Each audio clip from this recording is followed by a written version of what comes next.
You know what the world most needs is people to show up. People to show up. Not just in worship on Sunday morning. I completely get what Jackie Lewis is talking about when she talks about Church Inc. Because I'm a piece of that. I'm a piece of Church Incorporated. I was carefully and meticulously vetted before I ever became a pastor. Well, maybe not the first time. Because when I was licensed, it was really kind of right at the beginning of, I was 19. What I knew about God was fairly limited, although I was certain I knew everything that I needed to know. And now, some 40 plus years later, I'm beginning to realize how little I know about God. That God being infinite, there's no way that any one of us as limited beings can know everything. But it's so important that each one of us be able to show up. It is, as the New Testament reminds us, the Christian Bible reminds us, every single one of us are the priesthood of all believers. The priesthood, all of us are priests. Not just the guy or gal who stands up here in front, who happens to be ordained, carefully vetted, years of education, undergraduate degree, religious studies, seminary degree that took me 4 years to do instead of 3 because I transferred in the middle. And then writing papers that proved to someone that I knew something about how to articulate faith. And being psychologically vetted and all that kind of stuff. The truth is, all of us need to show up. All of us bear God's imprint, the image of God, if you will. I loved the image that Stephen Curtis Chapman used. We're covered with the fingerprints of God.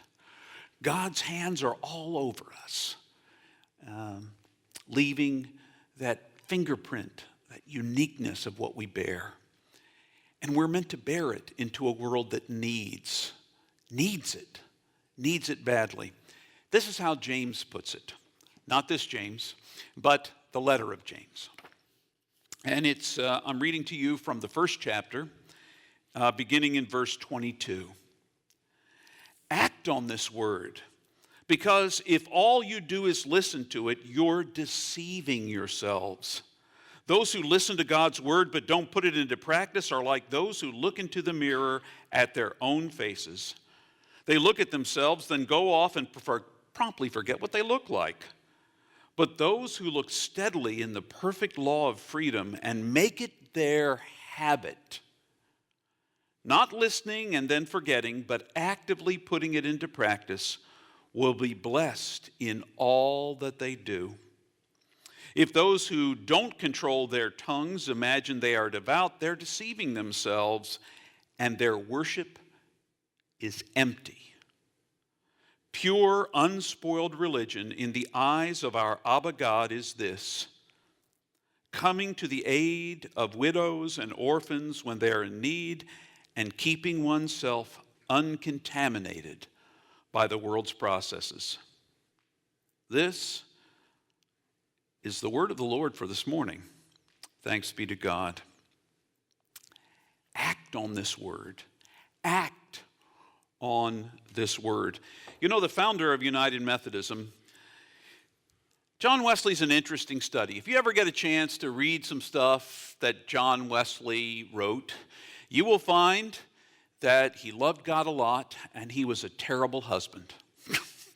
That he was not particularly good at all the things that he was meant to do, but he did them with zeal. He did them with zeal. That the beginning of his ministry he thought was just going through the motions. He came across the ocean to Georgia. I don't know if you know this about Georgia, but much as Australia was settled by criminals, that's what Georgia was originally, sort of a, hey, we've got these criminals, let's send them somewhere, then we won't have them in our society anymore. How about Georgia? So they sent them across the ocean, our English ancestors, and Georgia was, and John Wesley went there. John Wesley went there, and in the end, despite his constant preaching and encouragement, he felt discouraged. And he got back on a ship to come back to England. And on his way back to England, in a terrible storm, he heard some other brethren on, some other folks on the ship, Moravians, praying fervently, and it began to hit upon him in a new way. And when he came back to England, he had an Alders. Make a long story short, he had this experience. We called it his Aldersgate experience, when his heart was strangely warmed, and he was transformed, and he came alive. And the kinds of things that the United Methodist Church were founded on, we weren't a church. We were actually part of the Anglican Church. And as a part of the Anglican Church, all he wanted to do was reform the church. And his reforms to the church included practicing certain methods of faith, which is why we're called Methodists. Originally, it was a derogatory term. It was a derogatory term. Those people caught up in methods. And our methods were to actually act out our faith. It was to educate poor folks who couldn't afford education. It was to make sure that people had enough to eat. It was to change the world by our action, not just by believing something, but by actually putting those beliefs into words. Now, some people think that James from the Bible, and Paul are opposed to each other, because Paul tells us it's faith. For by grace we are saved through faith. But if you read Paul closely, that man was out there doing stuff. Be like me, Paul would say. Be like me, out there doing things. Doing things. Don't make kindness a strategy, make it a way of life. And that's our call, to make kindness and love and hope a way of life. Sure, there's a lot of negativity in the world. Do you know what the most wonderful thing about my being away on the mountain in West Virginia? I didn't have any radio. I did not have any television. I did not watch the news. And I was alive because of it. I was not caught up in all of the ugly rhetoric that's already ramping up and has been in the political structures, not only in our country, but around the world. Ugliness. You and I get to be different than that. We get to practice something other than ugliness. We get to practice love. We get to practice kindness. Not because it's kind of cool, although it is, and not because it's a strategy to try to get more butts in the seats, which is often one of the main measures we often get caught up in the church. How many people are in there? Well, that's not a very good church. There's only 6 people there. Well, how do you know? Since when did God determine how good something is by how big it is? God's always been using smaller things to change the world. And you're one of those smaller things. And so am I. I say to myself, I'm 1 in 7 billion. What difference does it make? And God says, James Edward Henry, what are you thinking? What are you thinking? Every encounter you make makes a difference. Every kind word you share makes a difference. Every time you choose not to be reactive on Facebook makes a difference. You get to choose how you will be a person of faith. And faith is meant to be something that you and I act on. We act on it when we're working. We act on it when we're shopping. We act on it when we're at home, whether we're alone at home or we're with other people. We act on it when we choose what to watch on television. We act on it everywhere we are all the time. We get to love what God already loves. We get to grow into that. This 5-week series is leading up to a place where we're going to talk about how our faith shows up in fruit. Starting the second week in September, I don't want to fast forward too much, we're going to talk about the fruits of the Spirit. After we get through this Faith in Action series, we're going to talk about fruits of the Spirit. Love, joy, peace, patience, kindness. Because unlike the gifts of the Spirit that we talked about before, where some people have one gift and some people have another, the fruits of the Spirit are meant to be developed by every single one of us. Our lives are supposed to show these beautiful, if we imagined every one of us as a tree, every one of us ought to have love hanging off of a branch somewhere, and joy and peace and patience and kindness, gentleness. All those pieces are that's meant to show out in our lives. It's meant to show out in everybody who follows Christ's lives. Now you may say those things aren't showing up yet for me. It's a growing process. Not every tree bears fruit in the beginning. First it has to be a little treeling, seedling, whatever they are, that grows into a great big tree. But we're meant to be growing, and the way we practice growing is in part by our action. It's really important that you learn to talk about your faith. But even more than that, it's important that you learn to activate your faith. The way you interact, the way you touch other people's lives, the way you talk about yourself. Can we be honest with each other? One of the most horrible things we do oftentimes in our lives is down talk ourselves. I am guilty. I am guilty. The funny thing is, I came back from vacation. I spent an entire week, and Linda and I were talking about this yesterday afternoon. We'd gone out to lunch. Josh is on a trip, and Linda and I come out to lunch. And since I came back from vacation, there was no negative. Maybe part of the reason we're so negative about ourselves sometimes is we're just exhausted, and we can't do enough. And so we think we must not be good enough. And that's all a lie. You are infinitely precious. You are unconditionally loved for the gift you already are. Now act like it. Live like it. Don't listen to anybody else who tells you you're less than you are, much less yourself.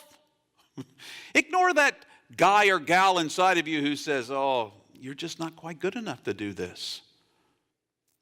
This is a courageous action to live as people of faith. We need serenity to accept there are certain things we're not going to change. I'm sorry to say, there is no magical way given to me to make our political candidates speak more civilly about one another or about the world or about anything. Any more than I can change politicians. Except by voting, I can vote. My one vote does count. So does every one of yours. But I can't. But when it comes to the way I act towards the person at Target on the day when I have got my shortest temper ready to flare up, I can make a difference then by not letting it flare up. Because the person at Target, the person who's waiting on me, is not the reason I'm angry. And they don't deserve to receive that from me. And neither do the people we love or the people we don't know. You see, acting on faith really says who we are. Part of our action in faith is the West End Food Pantry. That's one of the ways that we act in faith here at St. James. We do this in cooperation with other sisters and brothers in faith. We've got some Catholic sisters and brothers in faith that help, some Episcopal sisters and brothers in faith, some Christian, the denomination Christian, not the overall universal Christian. We have some folks all of those folks who are engaged in touching the lives of a lot of folks who come to the West End Food Pantry. Making a difference. People we don't even know. I don't know any of the people who are from Homemade Builders for Babies who gave us all these diapers. I don't know them personally at all. And yet, they have made it possible for us to impact the lives of families with children by giving us, you keep seeing these boxes like, when are they going to go away? Well, we give them away. As many people come and ask for diapers, we give them away on Mondays.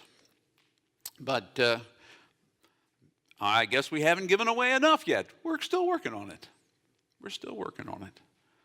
But the truth is, we get to act on our faith in lots of ways. Some of you volunteer at the West End Food Pantry. Some of you just talk nicely to people when you get on the bus to go to work. Some of you just speak pleasantly to people who are sitting next to you on the subway. Some of you engage with strangers. My family is convinced I don't know any strangers. There are no strangers in my world. My daughter once had the audacity. We were coming out of Busboys and Poets from eating, and she said, Dad, I think you would befriend that brick wall if it would talk back to you. Well, that just happens to be my gift. What is yours? How are you going to mirror to the world the God who is reflected in you? Because you get to. You get to. Every moment of every day, sleeping or waking, you get to reflect God. You get to. It's an amazing gift that God gave you and me. How will you do it? How will you practice kindness such that it is a way of life for you, not a strategy to get people to like you? Or to like God. It's not up to us. I can't change anybody. It's very interesting. The United Methodist Churches, we have a mission statement: to make disciples of Jesus Christ for the transformation of the world. It's catchy. It's catchy. I don't make disciples. God does. So the best I've got is to live as lovingly as possible, to speak the words of kindness that I can, and when it's open to me, to share a bit about Jesus. Not how I was trained to evangelize. I was trained to evangelize in the early 80s, and my job was to change any conversation I was in to a conversation about Jesus. I could be sitting next to somebody, and we're talking about the clouds, and I could talk about, what those clouds remind me of? What a gift it is to be alive, and God is great. And you know what makes God great? He gave us Jesus. That person was just talking about the clouds, and suddenly I've manipulated the conversation to Jesus. I don't think Jesus is about manipulation. I think Jesus is about love. If the door opens, and it has for me many times, it almost always closes for me when people find out I'm a pastor. It almost always closes for me because they're like, oh my gosh, I was cursing in front of you, and I can't even believe that. And I'm like, these are not words I haven't heard. I appreciate your desire to be respectful, but these are not words I haven't heard. All I've heard is someone frustrated with life. And your way of representing that is words that I probably don't use very much in mine, but that's okay. But it usually ends our conversations. Anything serious we were talking about, they already feel judged in almost all of my conversations with people in the world, because they also have a lot of assumptions about what pastors and Christians are about. And some of those assumptions are based on people that don't seem to make kindness a way of life, but a strategy to bait and switch what Christianity is about. I want us to know that our lives are meant to be lived as acts of faith. From the moment we wake until the moment we wake the next day, all that we do is invited to be not only the way we think about God, but the way we love God by loving what God already loves, who God already loves, everyone in the world. That might change it. That's our job as the church, to love. Not to ask who deserves it, but to love. God can figure out the rest. Love. So love with your whole heart. Your assignment this week is to practice random acts of kindness. Practice those such that they become a habit, such that they become a way of living. That's your assignment for the week. Linda will bring a reflection for us.